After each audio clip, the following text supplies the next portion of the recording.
What's the easiest choice you can make? Window instead of middle seat? Picking a vendor who sends a great gift basket? Outsourcing business tasks you hate? What about selling with Shopify?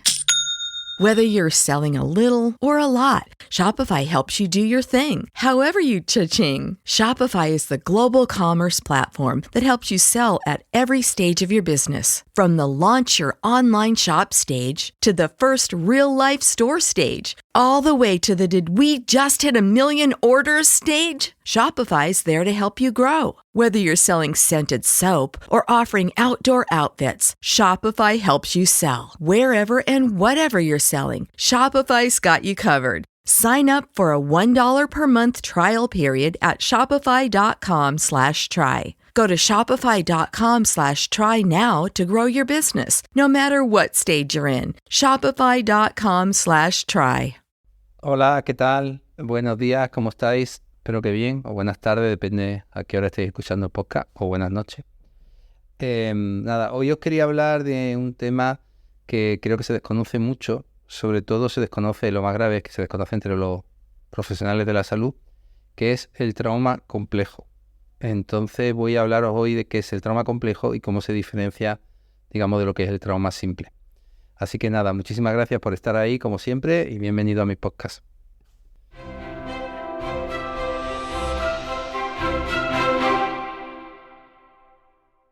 Bueno, el término de trauma complejo aparece porque Judy Herman y Van der Kolk lo crean en los años 70 aproximadamente, y ellos que se dan cuenta de que personas que no han tenido un trauma reciente, que no han tenido una situación reciente que explique síntomas de insomnio, problemas intestinales, pesadillas, flashbacks, miedos irracionales, tenían síntomas muy parecidos a personas que sí que habían tenido recientemente algún tipo de evento traumático severo, un accidente de coche, una separación muy dolorosa, una pérdida. Y empezaron a explorar y se dieron cuenta de que estas personas habían tenido en la infancia muchos traumas y que esos traumas que habían sufrido en la infancia todavía les estaban afectando en la edad adulta. Y a esto le llamaron trauma complejo, trastorno de estrés postraumático complejo, trauma tipo 2 o trauma de desarrollo. Van der Kolk en su momento intentó que entrara en el DSM, pero no lo consiguió porque le dijeron que no había como suficientes pruebas para que demostrara objetivamente de que los traumas de la infancia podían afectar en la edad adulta. Por lo tanto, el DSM solo contempla, creo que se llamaban trauma de desarrollo, es decir, trauma que tenga el niño en la infancia. Por ejemplo, mis padres me han abusado sexualmente, se contempla que el DSM, que es la Biblia de los diagnósticos, contempla que eso sí es una situación que puede afectar al niño, pero si una persona de 40 años ha sido abusada en la infancia, el DSM no va a contemplar la posibilidad de que esos abusos de la infancia esté afectando lo que esté viviendo él ahora con 40 años.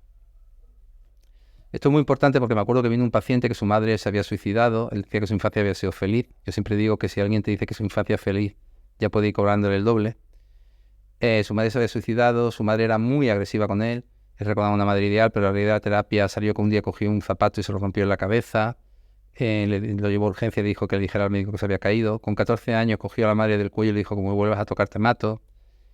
La madre tenía múltiples depresiones, intentos de suicidio. El caso es que su madre se suicidó. Él entró ahí a donde estaba la madre en la UCI y lo único que daba eran unos pocos pelos y las uñas del pie pintadas. Aquello le produjo un ataque de pánico y él tenía pues sistemáticamente fobias al impulso, TOC, bebía mucho, en fin. Y me contaba de que él había ido a un psiquiatra, le había dicho los síntomas que tenía y que él le decía que eso empeoró muchísimo de la muerte de su madre. Y el psiquiatra le dijo: ¿cuánto hace de eso? Y dice: 7 años. Dice: qué raro, porque ha pasado mucho tiempo, ¿no? Bueno, pues el trauma complejo lo que defiende es que no importa el tiempo que pase, lo que hemos vivido traumático, si es muy intenso en la infancia, en la adolescencia o incluso en la edad adulta, nos va a marcar toda nuestra vida. Por lo tanto, vamos a diferenciar dos tipos de trauma. El trauma tipo 1, que sería el trastorno de estrés postraumático simple. ¿Qué significa esto? Significa que un trauma, por ejemplo, pues un aborto, un divorcio mal llevado, una pérdida de ser querido, un accidente de coche, son traumas recientes que nos explican la sintomatología que estamos teniendo actualmente. Pues desde que me divorcié no soy el mismo. Desde que me caí de la bicicleta no me siento igual. Desde que me operé, noto que ya he cambiado mucho y no me encuentro, no sé quién soy. Es decir, esto explica algo que ha ocurrido y que me explica los síntomas. Ahora bien, si lo que ha ocurrido recientemente, la gravedad de lo que ha ocurrido, no explica la gravedad de los síntomas que estoy teniendo ahora, lo que vamos a pensar es que es un trauma de estrés postraumático complejo. Es decir, los cimientos de esa persona eran muy frágiles y lo que acaba de ocurrir los ha derrumbado del todo. Por ejemplo, a mí me pasó a los 40 años que me divorcié y entré en una depresión profunda. Y no fue tanto por el divorcio, sino porque yo ahí empecé a revivir muchas situaciones que en mi infancia de soledad, de injusticia, de rabia, que afloraron ahí de una forma horrible, como un geyser. Yo no me reconocía, no sabía quién era, yo me había divorciado queriendo divorciarme, pero sin embargo me arrasó completamente, ¿no? Y esto exige una reorganización completa de la personalidad, que ya hablaré en otro podcast de eso. Por lo tanto, tenemos que entender que el hecho que ha ocurrido, si no es capaz de explicar la gravedad de lo que está pasando ahora, vamos a pensar que es un trauma de estrés postraumático complejo. Es como la espalda ya iba muy mal, tenía mucho peso y una pluma me ha terminado de romper completamente la espalda. Siempre recordaré un paciente que me vino que me decía que estaba obsesionado por una cosa que su mujer había hecho hace 27 años con una pareja. Estaba obsesionado y la mujer ya me había comentado algo por teléfono y yo le pregunté si había pasado algo traumático recientemente en su vida y me explicó que su hermano había muerto en el hospital donde trabajaba. Entonces, es mejor preocuparse de qué hizo mi mujer hace 27 años a pensar que yo tengo la culpa de la muerte de mi hermano. Entonces, lo que él hacía es que mientras él pensaba en algo absurdo como que había ocurrido con su mujer hace 27 años, que en estos 27 años no le había preocupado lo más mínimo, no puedo pensar en la muerte de mi hermano. Lo que salió fue que había una serie de negligencias médicas en esto del hermano. El hermano también, bueno, una persona muy hipocondríaca, que no quería ir al hospital. Y lo que salió fue que durante toda su vida, él siempre había sido una persona muy obsesiva, un padre muy depresivo, y que esto había sido como la pluma que le había... Bueno, una pluma no, en este caso era algo muy grave porque se había muerto su hermano, pero esta situación le había roto ya completamente y le había llevado a romperse a un TOC extremadamente severo. Entonces aquí en este caso sí vamos a hablar de trastorno de estrés postraumático complejo. ¿Cómo podemos tener pista de que el trastorno de estrés postraumático es complejo? Por el tipo de síntomas que tiene. Por ejemplo, ansiedad, pues sería un trastorno de estrés postraumático simple, es normal tener ansiedad. Pero si ya tengo ataques de pánico, eso es trauma complejo. Si tengo un TOC, eso es trauma complejo. Adicciones, trauma complejo. Trastornos alimenticios importantes, trauma complejo. Depresiones severas, mayores, trauma complejo. Bueno, seguro que hay cosas que me dejo en el tintero. Fibromialgia, trauma complejo. En fin, es que seguro si sigo hablando me vendrán más.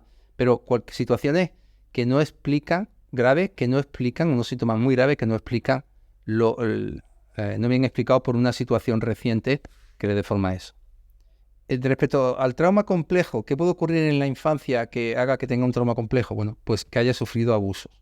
Los abusos pueden ser de negligencia, los abusos pueden ser psicológicos, los abusos pueden ser físicos y los abusos pueden ser sexuales. Obviamente los abusos sexuales engloban a todos, ¿no?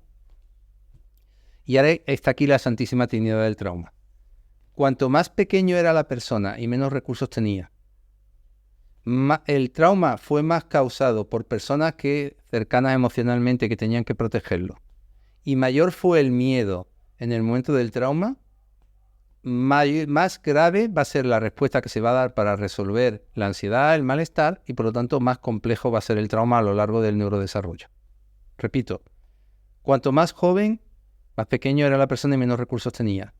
Más cercanas eran las personas que provocaron el daño y más intenso fue el daño, más cerca estuve de sentir que mi vida estaba en peligro, o mayor fue la activación emocional, o mayor fue el impacto, por ejemplo, en el abuso sexual, de hacer cosas, sentir cosas que un niño no está preparado. Más grave va a ser el trauma. Y entonces lo que va a ocurrir es que el cerebro va a tener que poner mucha más energía en protegerse y en la defensa, y obviamente, si yo pongo mucha energía en la defensa, no me queda energía para la vida diaria. Imaginaros que el gobierno dice, oye, que llaman a Pedro Sánchez, quien está el presidente del gobierno ahora, y le dicen, oye, que a Moncloa, oye, que van a que Portugal ha comprado un montón de armamento y que parece que va a invadirnos, ¿no? Entonces, Pedro Sánchez, bueno, pues entonces en vez del 1% del Producto Interior Bruto, vamos a empezar a gastar el 15% del Producto Interior Bruto en armas para que no nos invadan. ¿Qué ocurre? Que todo ese dinero que yo invierta en armamento no lo voy a tener para crear escuelas, para crear hospitales, para poder arreglar las carreteras, para crear infraestructura. Pues el cerebro le ocurre igual. Si yo gasto mucha energía en protegerme o en la defensa, no me va a quedar energía para la vida diaria. Y esto es muy importante. ¿Por qué? Porque los niños, a medida que van creciendo, lo que van es a tener unas etapas, unas ventanas de oportunidad para producir unos desarrollos neurobiológicos. Pero si esos desarrollos biológicos no se dan del modo adecuado, es decir, no se dan las etapas biológicas por parte de los padres, de atención, de cuidado, de permitir la exploración, de no activar en exceso al niño, pues por ejemplo, con tareas extraescolares excesivas, con pantallas todo el día, por supuesto con abusos sexuales, lo que vamos a hacer es que el cerebro va a tener que hacer un sobreesfuerzo, la biología del cerebro tiene que hacer un sobreesfuerzo para poder adaptarse a eso que está ocurriendo para obtener un equilibrio, un confort. ¿Y qué va a hacer? Pues que, por ejemplo, el niño se puede disociar, el niño puede hiperactivar la amígdala, el niño puede desactivar el hipocampo, el niño puede desactivar completamente las emociones y solo centrarse en cosas cognitivas. El niño puede desarrollar un TDAH y no ser capaz de resolver problemas escolares. Es decir, lo que va a ocurrir es que el cerebro está adaptado para tener unas etapas biológicas. Igual que el niño le medimos y lo pesamos en diferentes etapas y vemos los percentiles para ver si está dentro de la talla de peso, de la talla de altura, perdón, y de peso. Igual el cerebro tiene unos protocolos, unas etapas, que son, por ejemplo, las etapas piagetianas de Piaget, en las cuales tienen que darse una serie de circunstancias. Si esas circunstancias no se dan por exceso o por defecto, el cerebro gasta mucha energía en adecuarse a ese sobreesfuerzo, los órganos cerebrales no se van a desarrollar, no van a madurar de la forma adecuada, bien porque hipermaduren o bien porque se queden inmaduros, y por lo tanto el niño va a tener problemas. ¿Por qué? Porque si yo hago una casa y los cimientos son malos, en el momento en que venga un terremoto o venga una riada o venga cualquier problema, la casa se va a derrumbar. Yo siempre digo que cuál es la diferencia entre un terremoto en Japón del 6 o un terremoto en Nepal. En Japón mueren 15 personas y en Nepal mueren 10.000. Y es por los cimientos. Por lo tanto, en los niños, si estos cimientos en los primeros años de vida no se dan de una manera adecuada, el edificio a lo largo de la vida tiene que hacer un sobreesfuerzo para adecuarse y con mucha probabilidad van a tener muchos trastornos, que van a ser o bien de personalidad, de cómo me relaciono con los demás, o bien de conducta. ¿Qué significa de conducta? Que para poder calmar la ansiedad no lo voy a hacer de la forma que estamos preparados biológicamente, que es con otros seres humanos o calmándonos, regulándonos. Voy a usar la comida, voy a usar droga, voy a usar tocar 3 veces la puerta, obsesiones, o el sistema se va a romper y voy a tener ataques de pánico, enfermedades digestivas, cosas así.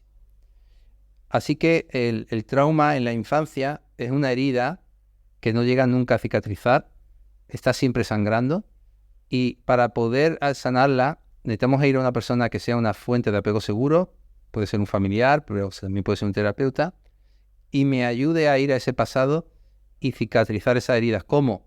Viviendo lo que viví, pero sabiendo lo que sé ahora. Reexperienciar lo que pasó, pero sabiendo lo que sé ahora. ¿Por qué? Porque el cerebro emocional, las partes profundas subcorticales del cerebro, no diferencia ficción de realidad. Y si nosotros le hacemos recrear algo con una figura de apego segura en el presente, para ese cerebro emocional, ese trauma que está alojado en unas memorias traumáticas con la edad con que se vivió aquello, con 4, 5, 6 años, va a sentir que aquello no ocurrió y la persona va a sanar con mucha más facilidad. Por eso, no olvidéis que mucho de lo que os puede estar pasando ahora puede estar muy relacionado con algo que ocurrió hace mucho tiempo. Que ocurriera hace mucho tiempo no significa que ahora no podamos cambiarlo, mejorarlo y hacerlo como una herida que cicatrice. Pero no podemos obviar que igual que hay personas que tienen hemorragias internas y el cuerpo sangra por dentro, por ejemplo el que tenga una úlcera, y nadie ve la sangre y esa persona se está desangrando, el trauma complejo es igual, es una herida que no para de sangrar, emocional, y que nosotros tenemos la obligación y tenemos además la capacidad de poder ayudarle a que cicatrice. Así que nada, muchísimas gracias y hasta muy pronto.